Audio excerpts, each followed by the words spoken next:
Bismillahirrahmanirrahim. Assalamualaikum warahmatullahi wabarakatuh.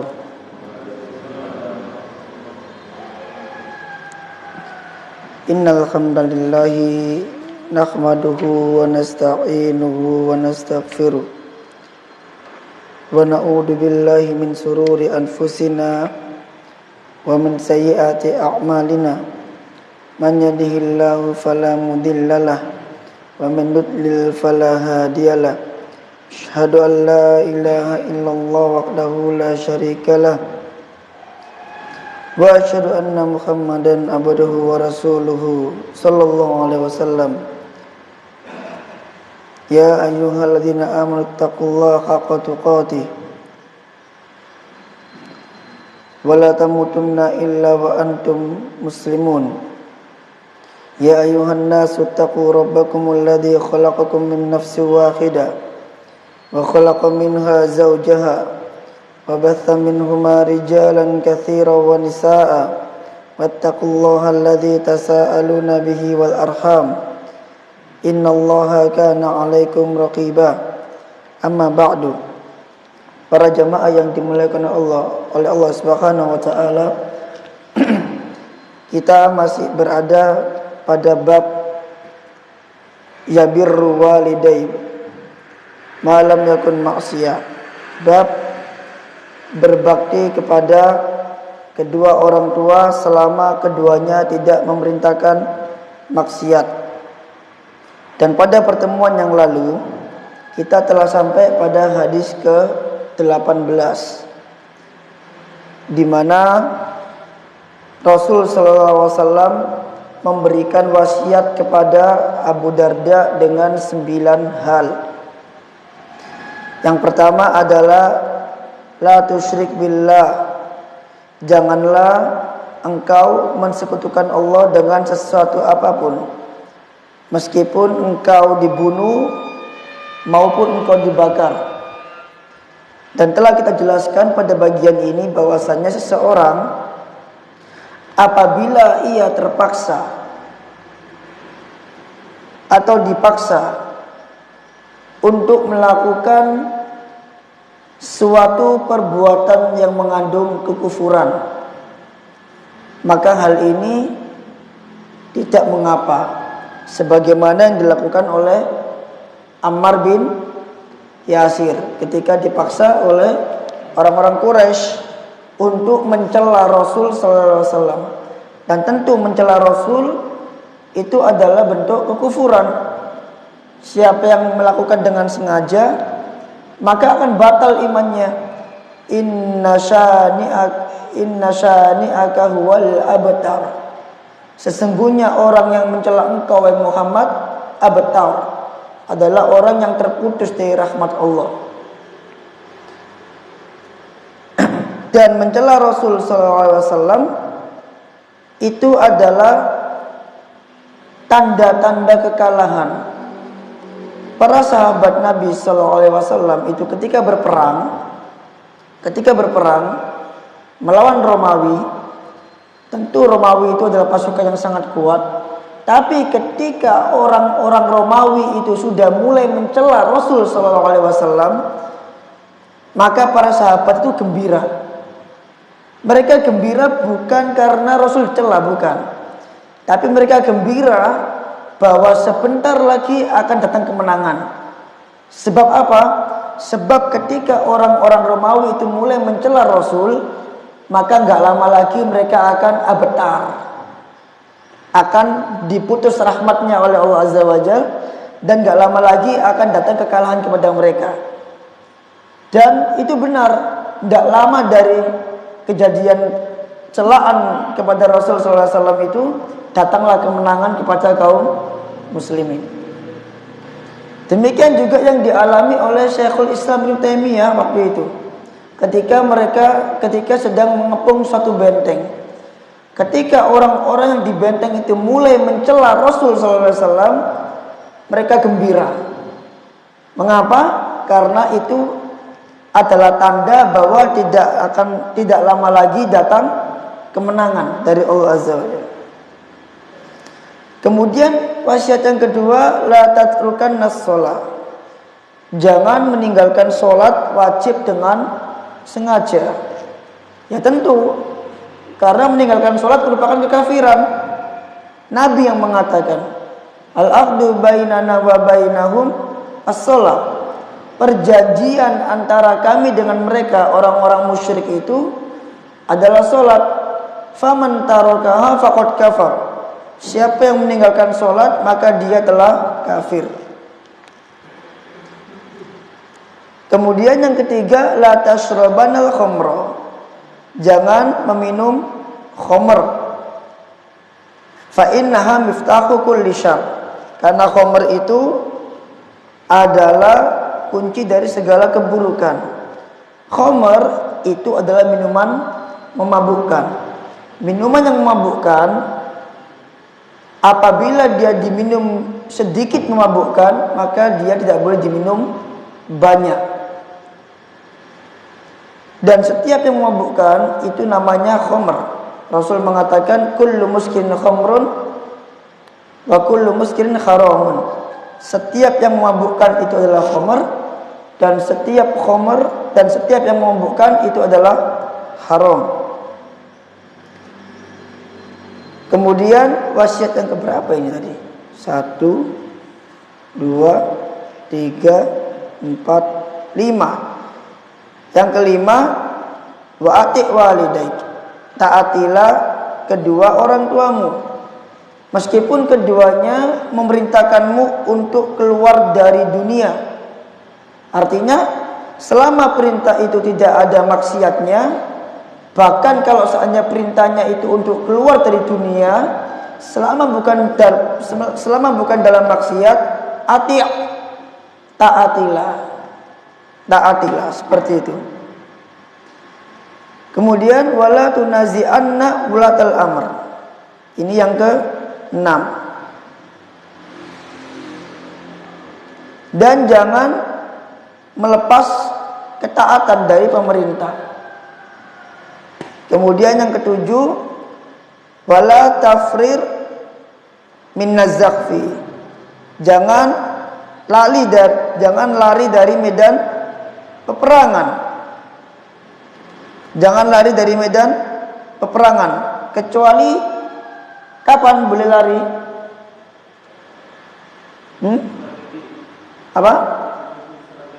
Apa bahasa Arabnya? Itu dalam surah Al-Anfal. Illa mutahayyizan liqitalin au mutaharrifan lifi'atin. Kecuali karena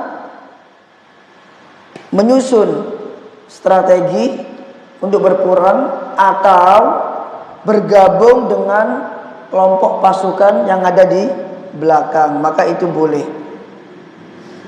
Kemudian yang ke-7, wa anfiq min tulika ala ahlik.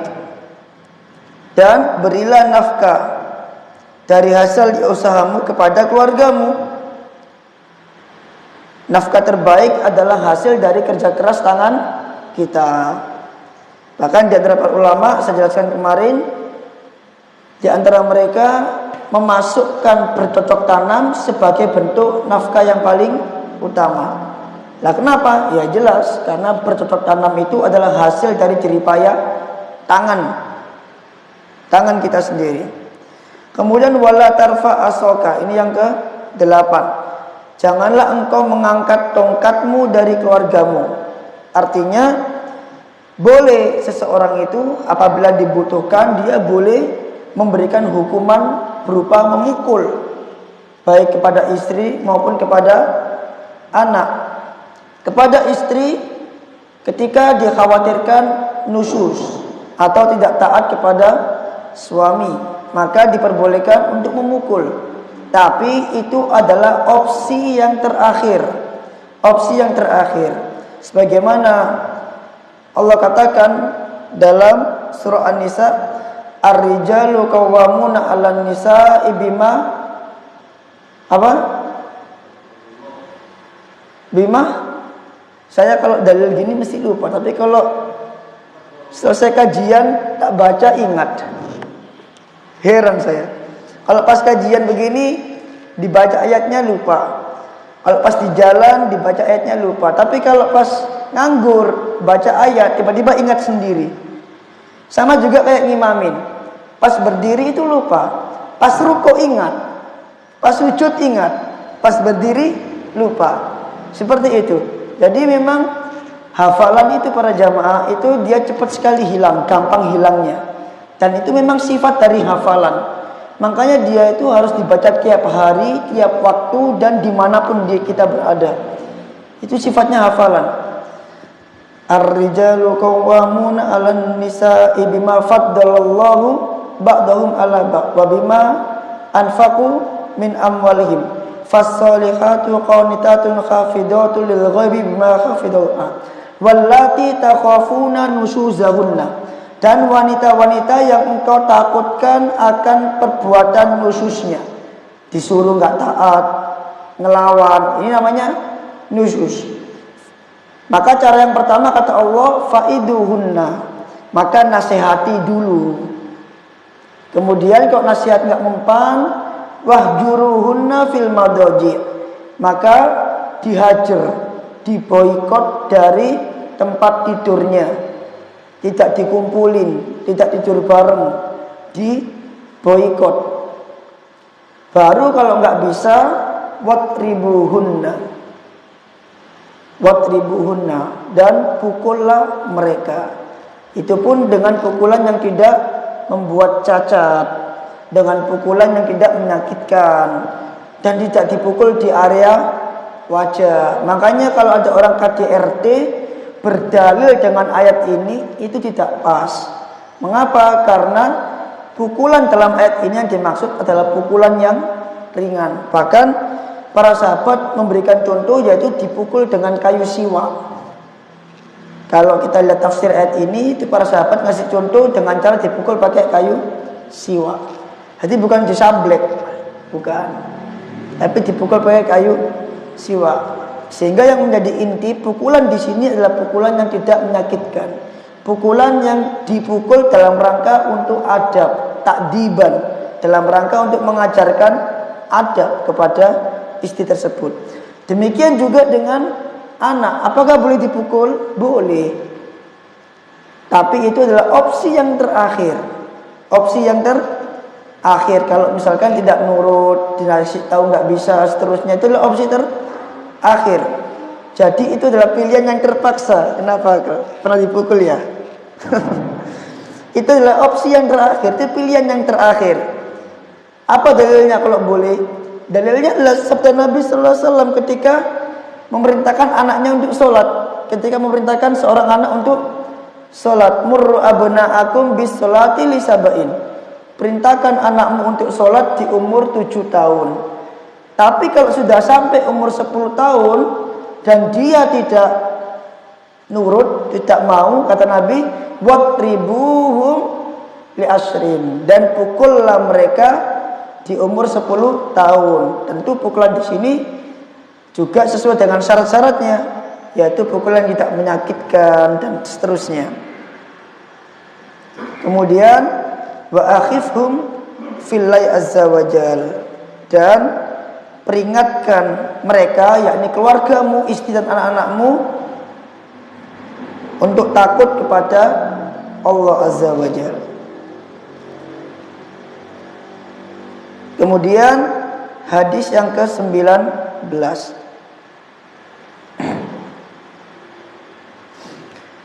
Qala al-muallif rahimahullah ta'ala, muallif rahimahullah ta'ala berkata, haddatsana Muhammad bin Katsir qala, telah menceritakan kepada kami Muhammad bin Katsir, dia berkata, haddatsana Sufyan, telah menceritakan kepada kami Sufyan, qala an Atha ibn Sa'ib, dari Atha bin Sa'ib,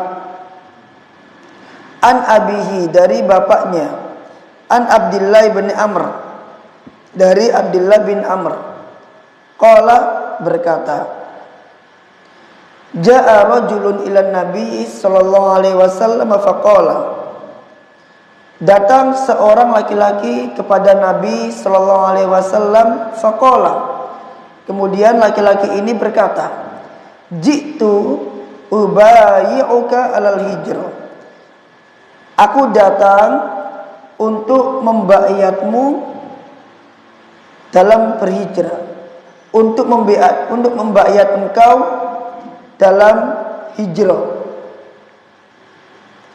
Wa taraktu abawayya yabkiyani, dan aku meninggalkan kedua orang tuaku dalam keadaan menangis. Hadis ini sama seperti hadis sebelumnya, ma'asyiral muslimin, yaitu di hadis ke-13. Sama persis dan tidak ada beda. Sehingga penjelasan hadis ini ya sama dengan penjelasan hadis yang ke-13. Jadi pemuda ini datang kepada Nabi sallallahu alaihi wasallam, minta izin kepada Nabi untuk hijrah, berbaiat kepada Nabi untuk hijrah.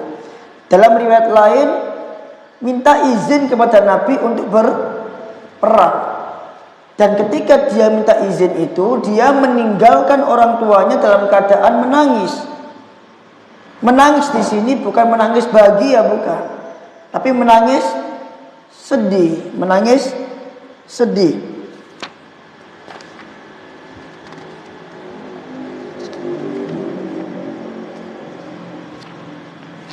Menangis sedih. Kenapa kok sedih?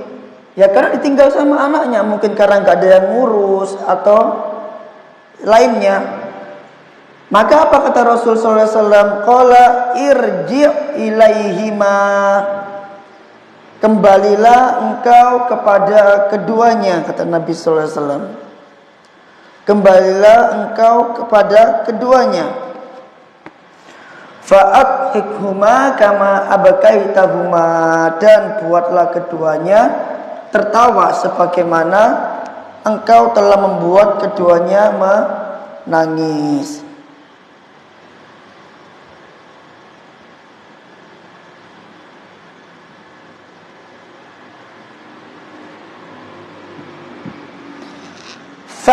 Hadis ini adalah ma'asal muslimin, ada beberapa faedah dan cukup simpel sekali faedah ini dan tidak membutuhkan penjelasan panjang lebar. Faedah yang pertama adalah fadlu birril walidain wa adami haqqihima wa kathrati thawabi ala birrihima. Keutamaan berbakti kepada kedua orang tua dan besarnya hak keduanya. Ya, besar sekali hak kedua orang tua kita. Sampai-sampai Nabi suruh balik. Karena kalau nggak besar hak keduanya, tentu Nabi nggak akan suruh balik. Tapi ternyata Nabi SAW menyuruh menyuruh pemuda ini untuk kembali kepada kedua orang tuanya. Ini menunjukkan bahwa betapa besar hak kedua orang tua. Wa kathratis thawabi ala birrihima, dan banyaknya pahala dalam berbakti kepada keduanya. Iya, berbakti kepada keduanya setara dengan jihad fi sabilillah. Kemudian yang kedua, ijma'ul ulama ala wujubi birril walidain. Kesepakatan para ulama tentang wajibnya birrul walidain. Wa anna uquqahuma haramun minal kabair. Dan bahwasannya durhaka kepada kedua orang tua haram, termasuk dosa besar. Termasuk dosa besar. Bahkan termasuk dosa besar. Jika durhaka kepada kedua orang tua itu termasuk dosa besar, maka kebalikannya, berbakti kepada orang tua termasuk kebaikan yang besar. Bahkan pernah saya sampaikan di majelis bahwa al-kabair, dosa besar, itu dia dihapus dengan cara apa? Dengan cara asalnya, dengan cara bertaubat. Itu asalnya. Tidak ada amal soleh yang bisa menghapus dosa besar. Bahkan haji pun tidak bisa menghapus dosa besar. Umroh pun tidak bisa menghapus dosa besar. Yang dikatakan Rasul, al umrotu ilal umroti kafaratun, itu umroh satu ke umroh berikutnya adalah penghapus dosa. Itu yang dimaksud adalah dosa apa? Dosa kecil. Tapi khusus berbakti kepada orang tua itu ada kalam dari Imam Ahmad, ada ucapan dari Imam Ahmad bahwa dia bisa menghapus dosa besar. Birrul walidain kafaratul kabair. Berbakti kepada kedua orang tua itu bisa menghapus dosa besar. Kemudian yang ketiga, idza kana jihadu tatawuan, kalau seandainya jihadnya itu tatawu. Tatawu itu apa Ustaz? Tatawu itu hukumnya sunnah atau fardu kifayah. Fala yajuzul khuruja biduni idnil walidain. Maka tidak boleh keluar untuk pergi berjihad tanpa izin orang tua. Jadi kalau jihadnya itu enggak wajib, kemudian anak ini ingin pergi jihad, maka anak ini harus izin kedua orang tuanya. Kenapa demikian? Karena urusan dia kepada kedua orang tua itu wajib, sedangkan jihadnya tidak wajib. Maka tentu yang wajib lebih didahulukan dibanding yang tidak wajib. Yang fardu ain itu lebih didahulukan dibanding yang sifatnya tatawu atau fardu kifayah. Wa amma idza kana fardun mutaayyinan fala hajata ila itnihima. Maka dan adapun kalau jihad tersebut hukumnya fardun, wajib, mutaayyinan, atas individu, fala hajata ila itnihima, maka tidak ada hajat, tidak ada keperluan untuk izin kepada kedua orang tua, enggak perlu. Kalau jihadnya hukumnya udah wajib, enggak perlu untuk izin orang tua. Jadi yang izin orang tua yang jihad yang bagaimana? Yang sifatnya tidak wajib. Pertanyaannya, kapan jihad menjadi wajib? Kita kapan wajib pergi jihad tanpa izin orang tua? Saya sudah jelaskan di majelis-majelis yang lalu berulang kali. Nggak cuma sekali saya jelasin, berulang kali. Ayo, siapa yang ingat? Kapan? Ketika kaum muslimin udah dikepung, satu, itu nggak perlu izin orang tua, langsung aja perang. Kalau seandainya orang tua menolak, tidak ada masalah. Itu pertama, karena udah wajib untuk individu. Dan ketika jihadnya wajib untuk individu, maka saat itu derajatnya jihad lebih tinggi daripada derajatnya orang tua. Dua, apa yang kedua? Apa? Ketika sudah datang perintah dari pemimpin, dari ulil amri, agar semua bangsa Indonesia untuk berjihad, maka saat itu tidak perlu lagi izin kepada kedua orang tua. Yang ketiga, apa yang ketiga? Apa? Apa Pak Samsul? Iya, maksud saya tanya kapan dia menjadi fardu ain? Ada dua tadi, kurang satu lagi. Sudah tadi Pak Teguh. Sudah sama. Yang ketiga, ketika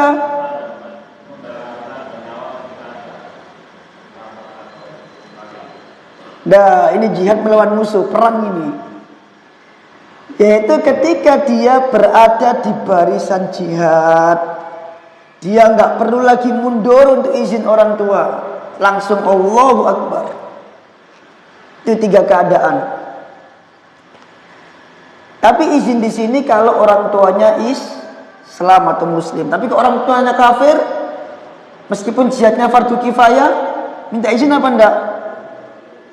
Hah? Enggak perlu. Ya? Enggak perlu karena orang tuanya kafir. Tapi kalau orang tuanya Muslim, jihadnya fardu kifayah, maka dia harus izin orang tua. Nanti kalau ada hadis seperti lagi keluar lagi harus ingat nggih. Harus ingat.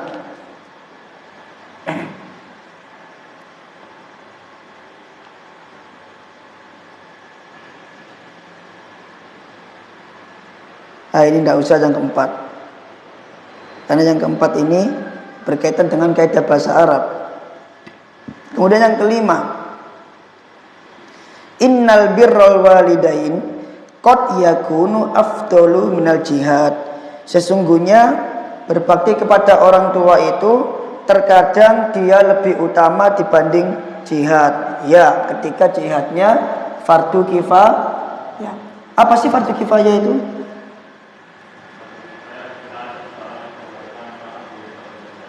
Ya, itu fardu kifayah ini.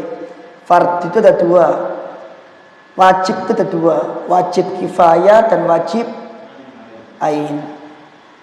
Kalau wajib kifayah itu namanya aja kifayah, dari kata kafa, artinya cukup. Sehingga idza qama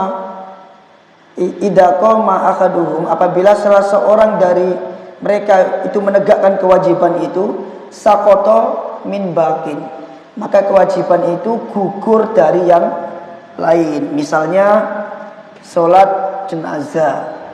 Kalau satu kampung nggak ada yang nyolati, maka satu kampung dosa semuanya, karena wajib. Tapi kalau dari satu kampung sudah ada satu orang yang nyolatin, maka kewajiban itu gugur dari yang lainnya. Demikian juga misal belajar ilmu tajwid, itu fardu kifayah. Kalau sudah ada satu orang yang sudah belajar, maka yang lain gugur kewajibannya, dia boleh nggak belajar karena udah terwakili. Atau belajar ilmu-ilmu yang lain yang sifatnya terperinci, kayak mustalah hadis, usul fikih, itu bukan kewajiban tiap orang. Itu bukan kewajiban tiap orang. Yang menjadi kewajiban tiap orang itu adalah ilmu-ilmu yang urgent, yang sifatnya dibutuhkan. Misalkan orang tersebut mau berangkat haji, dia harus belajar fikih haji, karena saat itu fikih haji fardu ain. Tapi kalau dia belum berangkat haji dan dia tidak sedang lagi berangkat haji, apakah dia wajib belajar fikih haji? Tidak wajib. Kifayah, yang lain. Begitu. Jadi kadang berbakti kepada orang tua itu lebih utama dibanding jihad. Kemudian hadis berikutnya. Nah, yang hadis berikutnya ini banyak faedahnya dari Syekh Muhammad bin Shalih Al-Utsaimin. Bismillah.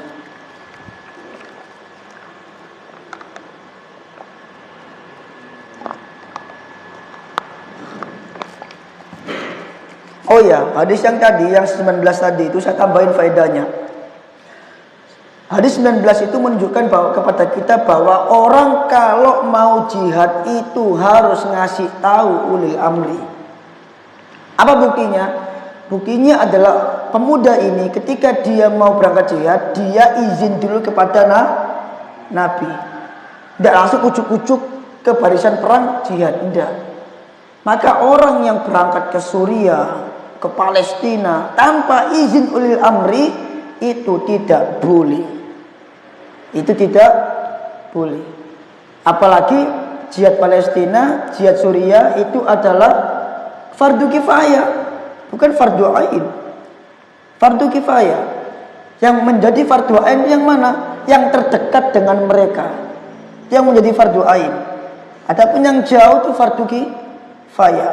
Terdekat terus kayak lingkaran begitu. Semakin jauh, maka semakin fardu kifayah.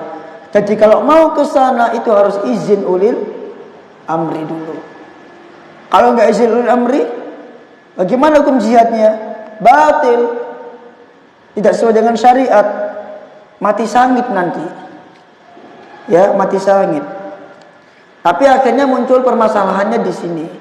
Permasalahannya adalah apakah presiden itu termasuk ulil amri atau tidak?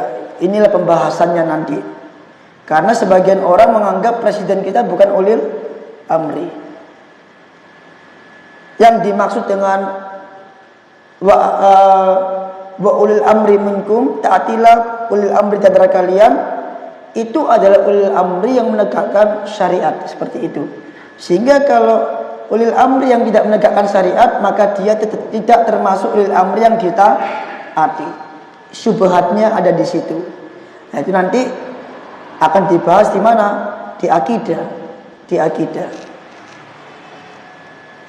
Dan panjang nanti membahas seperti itu. Kemudian hadis yang ke-20, langsung kita baca hadisnya ya.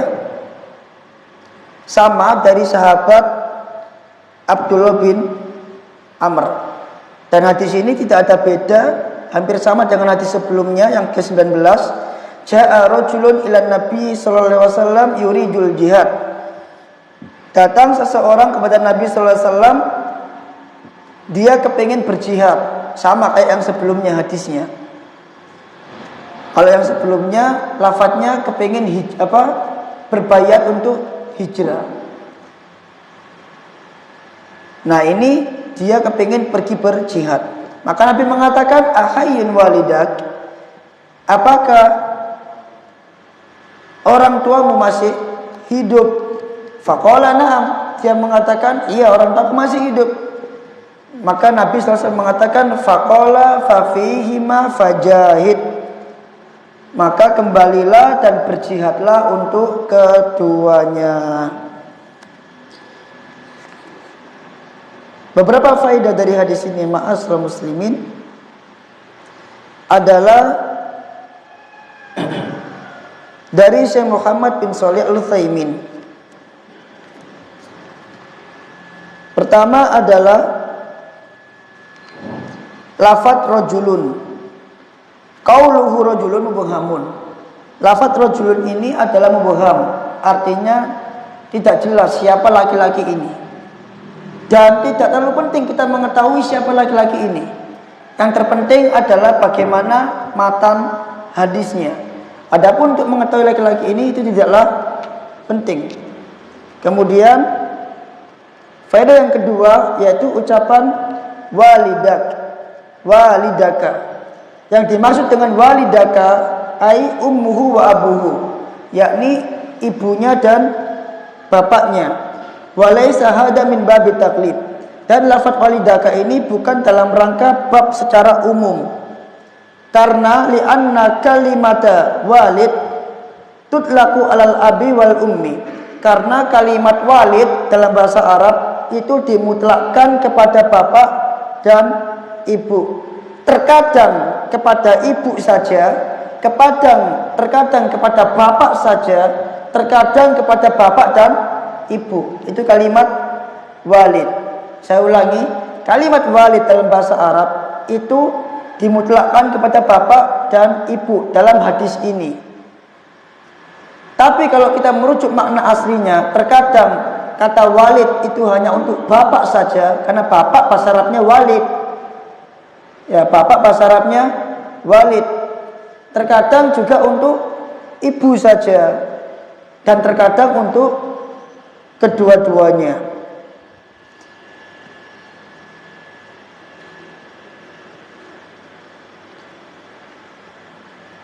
Min fawaid hadal hadis, di antara faedah hadis ini, afdoliyatus tidani waliyul amri fil jihad, keutamaan minta izin ulil amri dalam masalah jihad.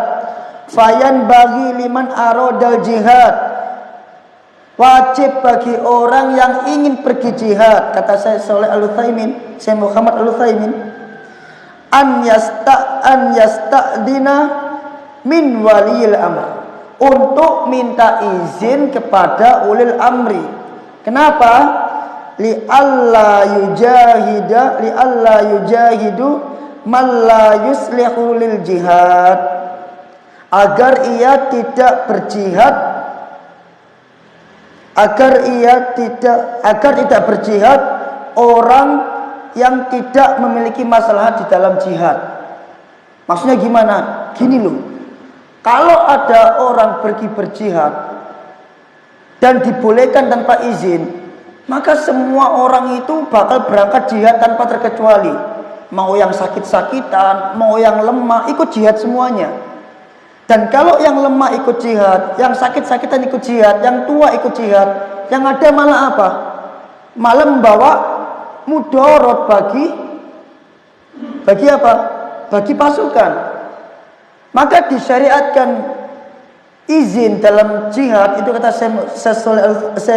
Al-Utsaimin itu, yaitu agar orang yang tidak punya kepentingan jihad, orang yang gak mampu jihad, itu tidak ikut berjihad.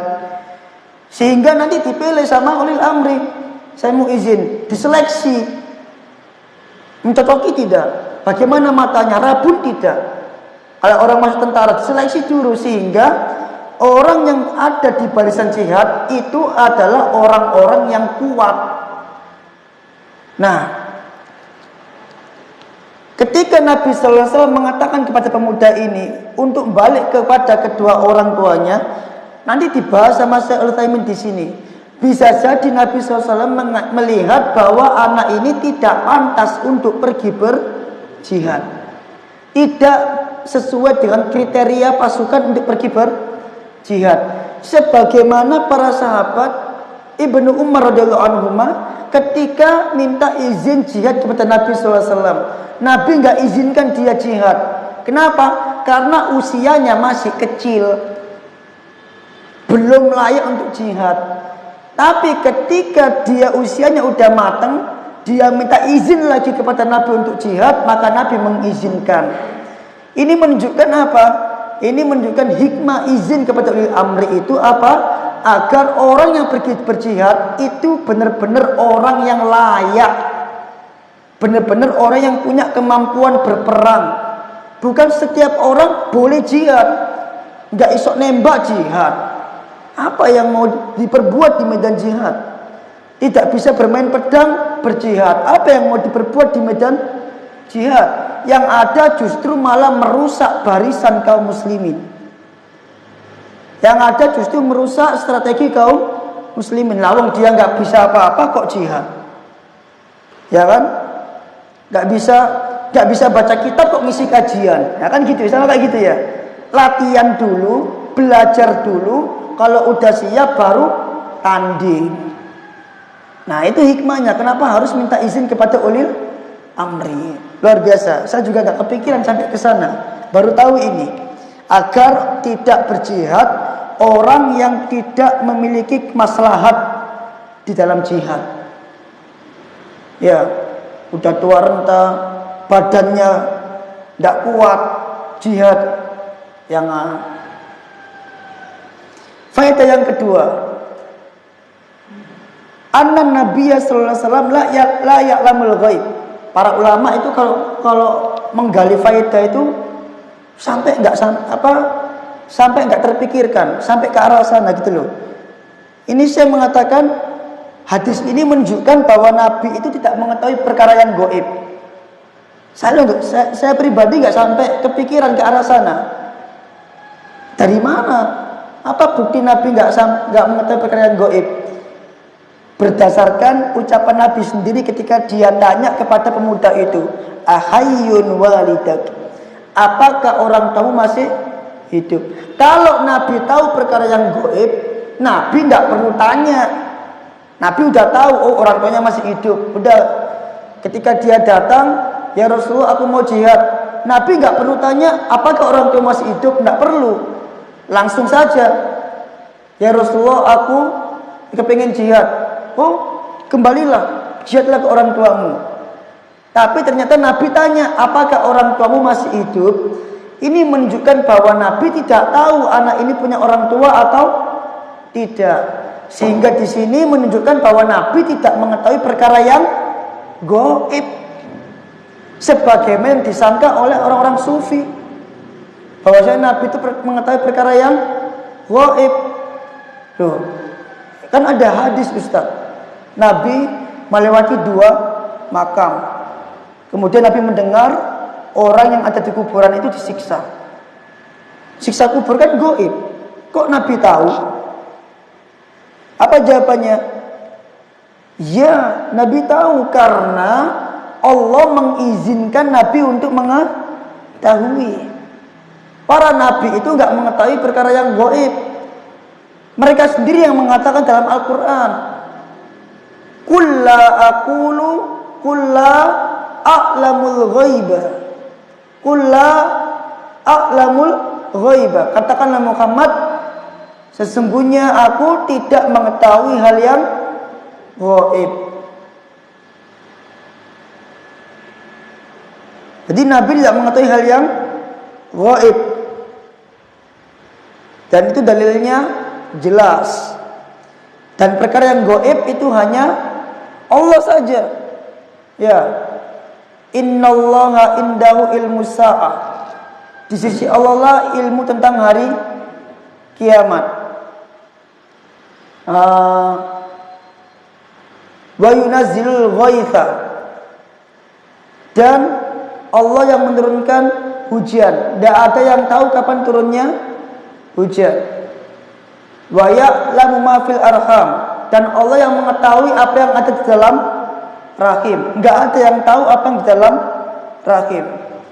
Wa ma tadri nafsum madza taksibu ghadan.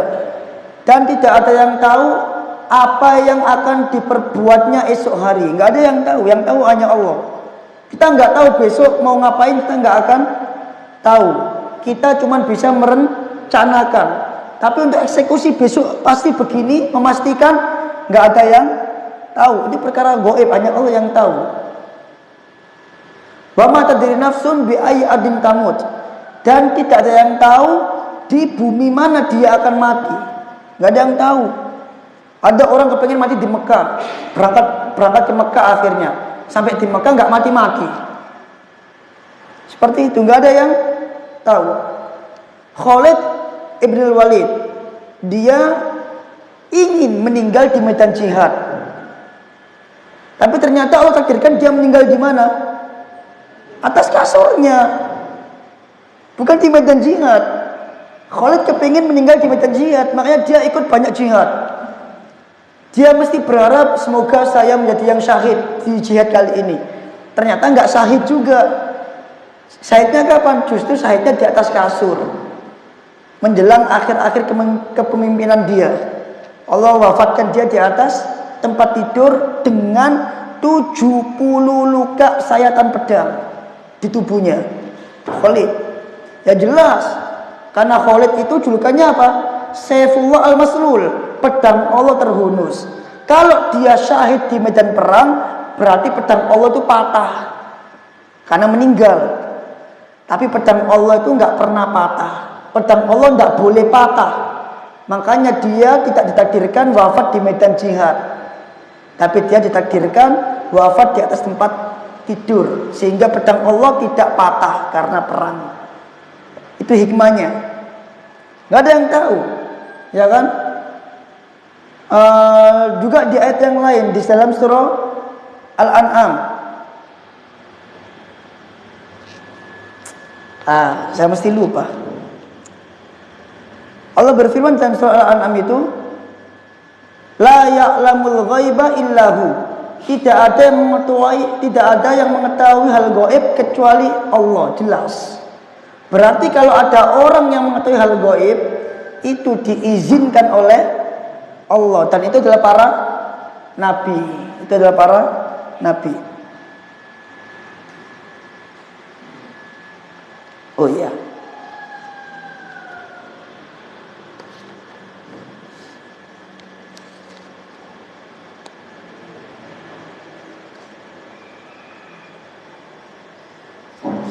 Kemudian berikutnya, taqdimul qiyami bihaqil walidaini al jihad, didahulukan menegakkan hak kedua orang tua dibanding jihad. Ada faedah di sini, dengan dengerin ya. Walakinna hada laisa ala itlaqihi kama tufiduhu al adil asyariyah. Tapi masalah ini tidaklah mutlak sebagaimana yang ada di dalam dalil-dalil syar'i. Fa idza kana haqqul walidaini wajiban fa huwa muqaddamun al jihad la syakka. Apabila hak kedua orang tua itu wajib, maka dia didahulukan dibanding jihad, la syakka, tidak ada keraguan. Li'annahu wajibun ainiyun li syakhsin khasin, karena itu adalah wajib ain atas setiap individu.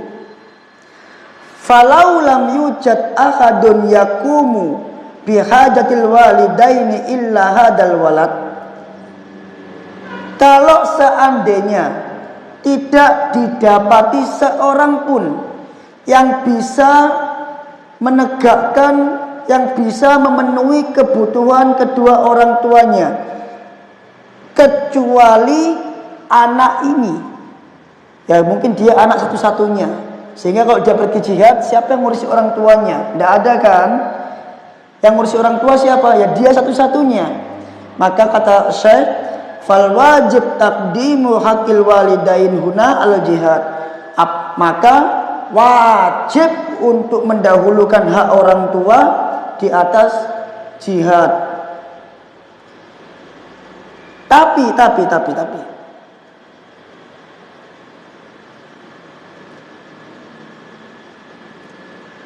amma idza kana indahuma man yaqumu maqama hada, tapi apabila orang tua ini memiliki seseorang yang bisa mengurusi dirinya,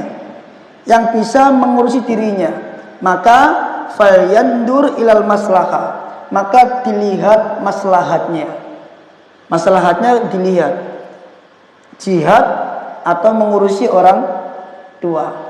Jadi kalau ada orang yang mengurusi orang tua di rumah, misalkan jenengan merantau, anak itu kan harus beraktif sama orang tua, tapi dia di tanah rantauan. Kalau dia pulang, dia kehilangan pekerjaan. Kalau dia merantau, dia ada orang tua.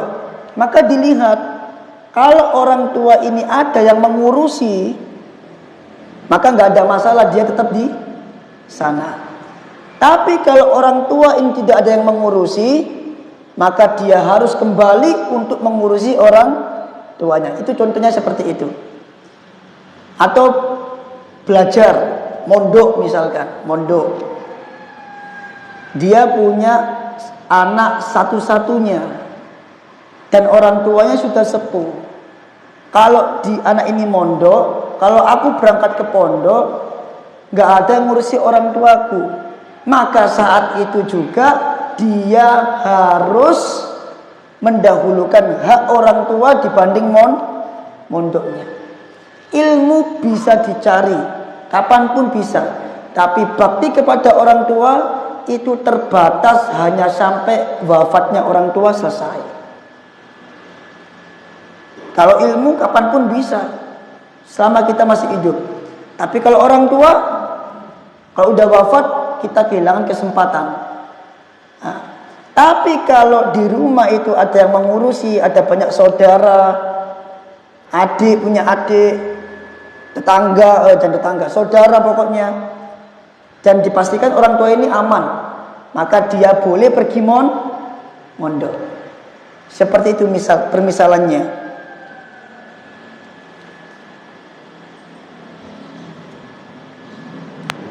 Kemudian faedah berikutnya, annal qiyama birril walidain, bahwasanya menegakkan bakti kepada orang tua, yakumu maqamal jihad fi sabilillah, itu dia menempati kedudukan jihad fisabilillah. Jadi orang perang sama musuh dengan orang berbakti orang tua kepada orang tua itu derajatnya sama. Kemudian yang terakhir,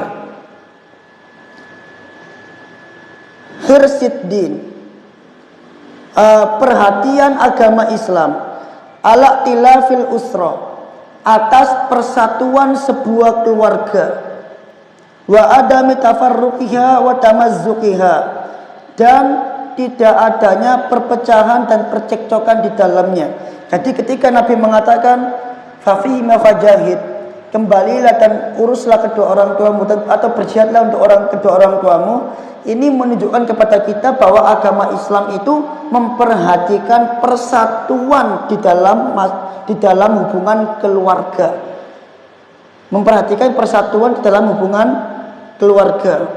Khilafan lima alail kufarul yaum. Berbeda halnya dengan orang-orang kafir di zaman ini, kata saya. Min tafakukil usar, min tafakukil asar, di mana orang kafir di zaman ini itu mereka melakukan perpecahan secara tersembunyi, perpecahan secara rahasia. Mengapa demikian? Innal wahida minhum, apabila salah seorang di antara mereka idza balagha sinna thamaniyata asyara, ketika mencapai umur 18 tahun, infasola wala buddha, maka dia pasti berpisah dengan orang tuanya. Itu orang kafir, orang-orang barat. Kalau dia sudah berusia 18 tahun, itu pasti dia berpisah dengan orang tuanya. Pasti fayakunu ma'a abihi karrajuli ajnabi, maka menjadilah dia dengan bapaknya sendiri itu seperti orang asing. Orang kafir kan begitu, bapaknya sendiri seperti temannya sendiri, seperti orang asing. Karrajuli syari', atau seperti orang yang dijumpai di jalanan biasa. Itu orang-orang kafir. Kenapa mereka melakukan demikian? Li'annahum laisa indahum dinun, karena mereka tidak punya agama. Yubayyinu lahum mabadi'ahum, yang menjelaskan kepada mereka pondasi-pondasi dasar kehidupan keluarga. Islam jelaskan ke kita tentang pondasi-pondasi dasar kehidupan keluarga. Tapi orang-orang kafir tidak punya seperti itu. Wa yakhuthuhum ala ta'allufi wal ijtima', dan mendorong mereka untuk bersatu di dalam keluarga. Meskipun dia sudah merantau jauh, tetap harus mudik mengunjungi orang tuanya. Itu Islam. Tapi kalau orang kafir enggak. Udah umur 18 tahun, ya sudah, nafsi-nafsi. Awakmu ya awakmu, aku ya aku. Sendiri-sendiri, jalan sendiri-sendiri. Orang tua nggak boleh ngatur anaknya, anak nggak boleh ngatur orang tua, dan tidak ada bakti orang tua di dalam kehidupannya orang-orang kafir. Tidak ada. Antum bisa melihat realitanya dari mana? Dari film-film barat. Makanya film-film barat itu termasuk propaganda orang-orang kafir terhadap kaum muslimin. Karena secara tidak langsung orang-orang Islam itu melihat kehidupan orang-orang kafir yang seperti itu, kemudian akan ditiru. Ya. Jadi kalau kita ingin tahu bagaimana kehidupan mereka, kita lihat aja film-film mereka bagaimana. Ya kan? Umur 18 tahun, seks bebas, perzinahan, orang tua seperti teman sendiri. Nah, itu kehidupan mereka. Beda dengan Islam yang mengatur keluarga. Nah, Masya Allah. Kalau Syekh Utsaimin, faedahnya luar biasa seperti itu. Saya mention dulu para jamaah. One question or two question. Satu pertanyaan atau dua pertanyaan, tidak lebih. Itu dua. Nah, ayo Ustaz Furqan.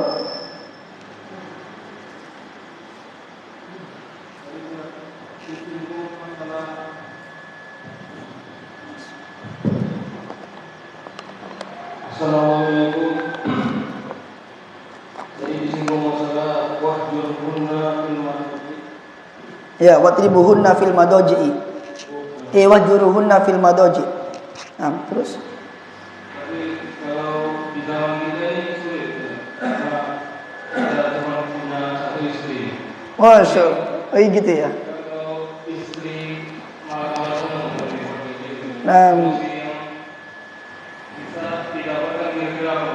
Kemudian masalah jihad tadi sebenarnya ada dua pertanyaan jadi kemana nak coba gabungkan.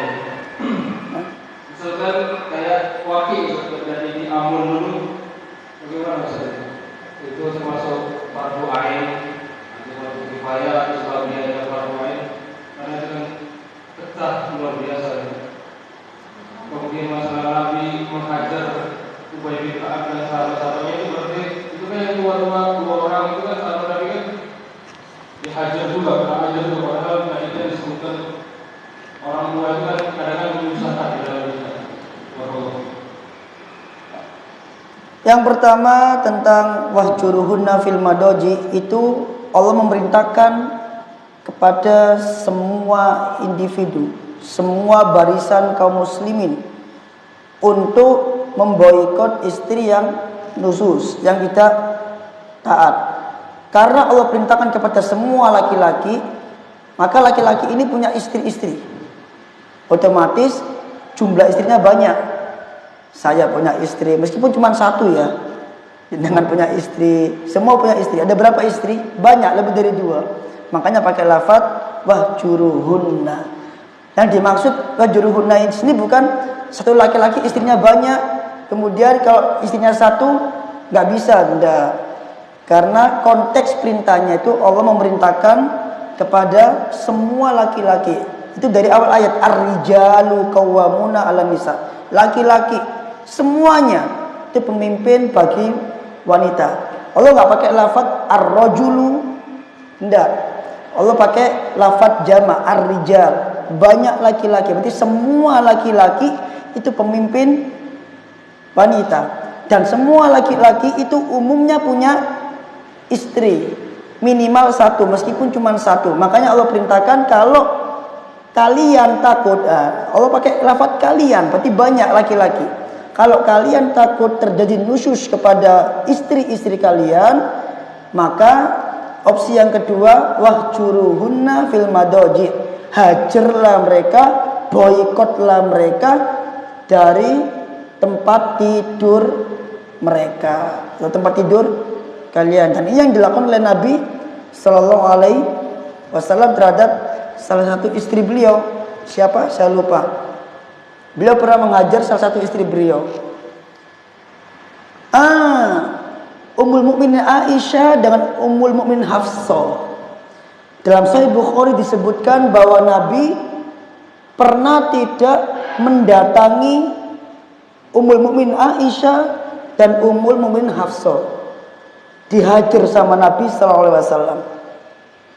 Sampai akhirnya Umar masuk ke dalam rumahnya Hafsah. Itu hadisnya kalau nggak salah begitu. Umar tanya, engkau habis berbuat apa kepada Nabi Sallallahu Alaihi Wasallam? Kok Nabi marah sama kamu sampai seperti ini? Ternyata Hafsah sama Aisyah radhiyallahu anhuma ini itu membantah Nabi Sallallahu Alaihi Wasallam dan mengeraskan suaranya di atas suara Nabi Sallallahu Alaihi Wasallam. Itu membuat Nabi menghajar keduanya, memboikot keduanya dari tempat tidurnya, nggak dikunjungi sama Nabi, tidak tidur bareng sama Nabi. Nah, seperti itu. Itu ada hadisnya di Sahih Bukhari. Itu kalau nggak salah nanti akan dikaji sama Ustaz Fadlan itu di Ampel Sawahan, karena hadis itu tercantum dalam kitab yang dikaji Ustaz Fadlan di Ampel Sawahan. Kaifa amalahum. Bagaimana Nabi bermuamalah dengan mereka, termasuk bermuamalah dengan istri-istri mereka. Itu ada di situ hadisnya. Karena saya baca di situ. Nah, nanti kalau kajian Fadlan sampai di situ akan disebutkan itu. Itu. Terus yang kedua apa tadi Ustaz Furqan? Jihad Ambon, wallahu alam. Itu saya bukan orang pelaku sejarah. Konon katanya itu sudah ada izin dari Pak Harto, sudah ada izin dari pemerintah untuk berangkat ke sana, sehingga pemerintah berterima kasih sebenarnya kepada pasukan Laskar Jihad. Karena apa? Karena ketika pemerintah terjun langsung akan sulit, karena dia nanti, saya lupa kisahnya itu. Betul. Tapi kalau yang terjun langsung rakyatnya sendiri, maka itu nggak melanggar. Itu ada kisahnya. Waktu itu saya baca kisah itu ketika wafatnya Ustadz Ja'far Umar Thayyib rahimahullah, baru dikisahkan itu secara detail. Kenapa kok yang berangkat itu Laskar Jihad, kok bukan TNI yang berangkat ke sana? Nah itu salah satunya seperti itu. Kenapa pemerintah langsung yang turun? Itu nanti dia nabrak sama peraturan undang-undang dunia PBB. Tapi kalau rakyat waktu itu kalau nggak salah B.J. Habibie yang presidennya. Dan itu yang berjihad kan yang mampu, yang berjihad ke Ambon yang mampu Laskar Jihad itu. Meskipun ada fitnah di sana, di sana. Ala kulli hal, semoga Allah merahmati Ustadz Ja'far Umar Thayyib. Nah. Ya Bapak.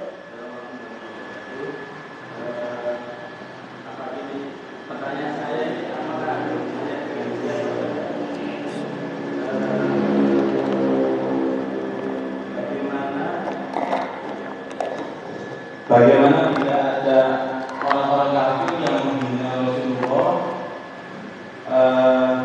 Sebagian orang-orang Muslim itu marah dan sampai akhirnya membunuh yang menghina Rasulullah. Apakah itu juga bisa dikatakan dengan kategorikan dengan berjihad secara Allah? Terus yang kedua tentang fardu kifayah, bagaimana hukumnya bila masyarakat atau orang-orang kafir tidak mau mensolati orang muslim tapi yang sudah dianggap kafir atau murtad. Mereka tidak mau mensolati, seperti yang diriwayatkan Rasul pernah tidak mau mensolati orang muslim yang berhutang, yang punya hutang. Wassalamualaikum warahmatullahi wabarakatuh. Assalamualaikum. Yang pertama, bagaimana kalau ada orang kafir yang mencela Rasul alaihissalam kemudian kita bunuh? Kita lihat dulu orang kafirnya. Kalau orang kafirnya itu terikat perjanjian dengan kaum muslimin, maka tidak boleh kita membunuhnya. Karena dia terikat perjanjian dengan pemerintah kaum muslimin, maka dia berada di bawah jaminan pemerintah kaum muslimin dan dia termasuk kafir muahad. Dan Nabi SAW mengatakan barang siapa yang membunuh kafir mu'ahad maka dia tidak mencium baunya surga. Maka yang seperti ini itu bukan dilakukan oleh individu, bukan dieksekusi oleh individu, tapi harus diserahkan kepada pemerintah kaum muslimin. Biar yang memutuskan adalah pemerintah kaum muslimin.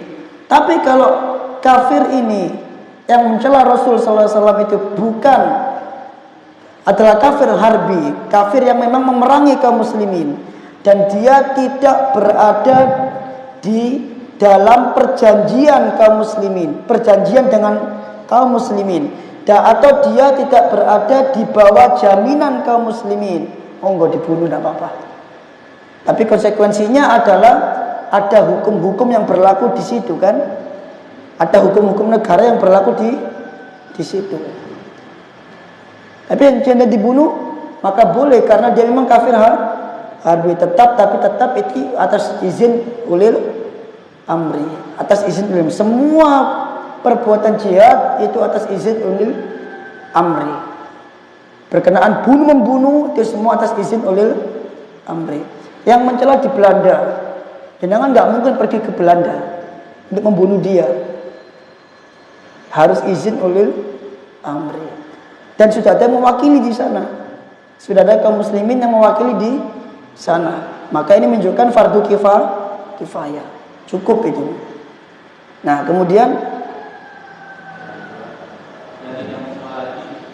yang tidak Nabi SAW tidak mensolati pelaku hutang yang punya hutang itu dalam rangka memberikan pengajaran betapa beratnya orang yang punya hutang. Gitu kan? Tapi yang lain mensolati enggak? Mensolati. Orang Abdullah bin Ubay saja disolati sama Nabi sallallahu alaihi wasallam kok.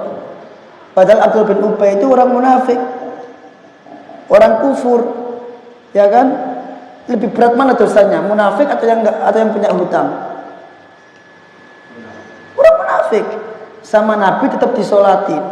Nah, ini menunjukkan bahwa tidak mensolatinya Nabi sallallahu alaihi wasallam kepada para pelaku hutang, sahabat yang masih punya hutang itu dalam bentuk pengajaran bahwasanya ada ancaman keras tentang hal itu, ya kan?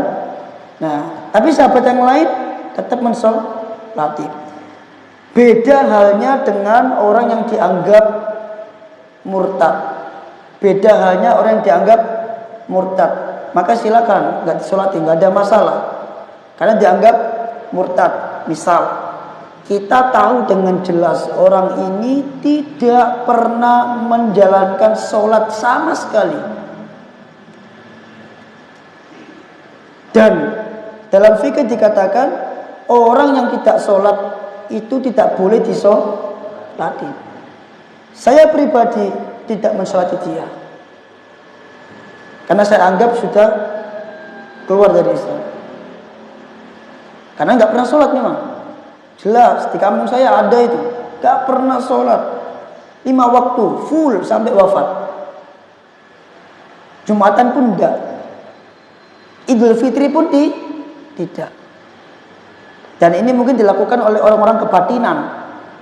Ya, ketika dia wafat, ya saya nggak mensolati dia, nggak mendoakan dia. Saya anggap dia bukan Islam, jelas. Dia melakukan pembatal kok. Seperti itu. Adapun masyarakat kampung, ya silakan mensolati, nggak apa-apa. Karena mereka orang awam. Kalau jenengan provokasi malah menimbulkan mudarat yang lebih besar. Itu cukup berlaku untuk jenengan sendiri yang punya pengetahuan tentang hal itu.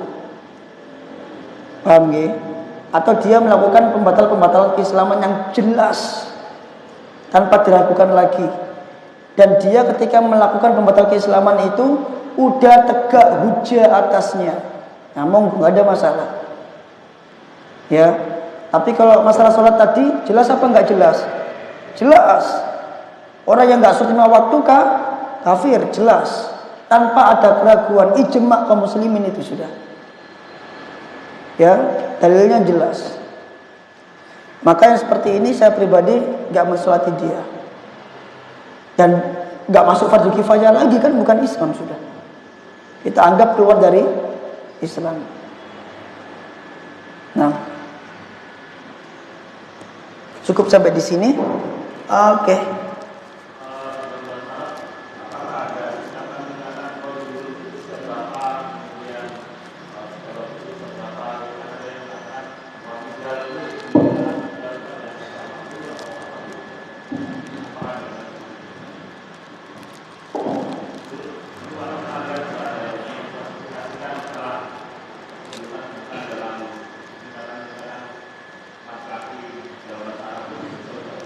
Ya ada, tapi saya tidak hafal itu. Antara walad, gulam, rojul. Walad, gulam, rojul. Gulam itu umur berapa? Walad itu umur berapa? Sobi itu yang seperti apa modelnya? Sobiun. Kemudian tiflun. Kemudian rojulun. Tapi yang jelas kalau dikatakan rojulun itu adalah sudah balik.